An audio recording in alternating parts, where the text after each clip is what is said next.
Hey y'all, just back again to add a second part to the video I previously posted about my grandmother passing away and knowing when she was going to.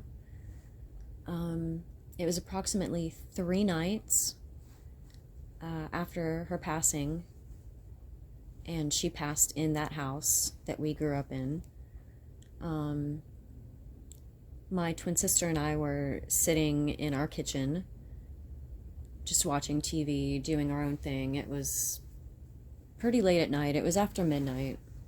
It was before 3 a.m. It wasn't too late. We were just watching TV and just zoning out together. And the kitchen was separated from the room that she passed away in, which was, it was like a living room, by a half wall. And that was just behind the sink, so she had a mechanical adjustable hospital bed where she stayed for several months while she was in transition. But it was 3 nights after. My twin and I, like I said, were sitting there watching TV, and we heard her voice call to us.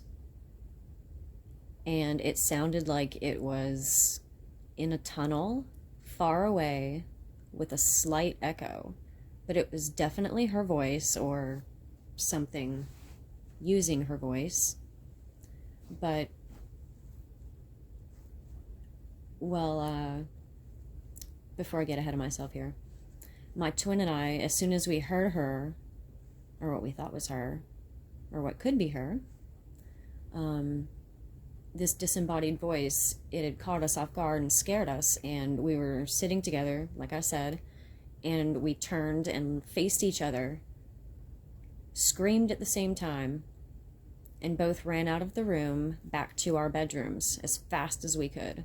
And then once we got back there and we felt safe and the adrenaline had subsided a little bit, we both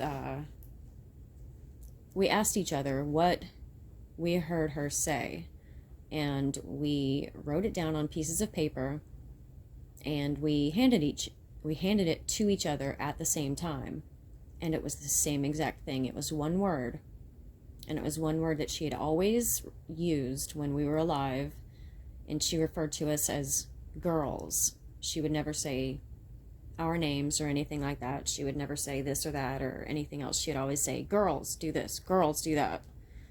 And that's what she had said. Her disembodied voice said, girls.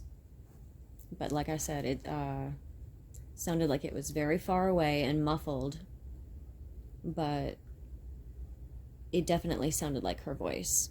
And it had some urgency to it, but yeah.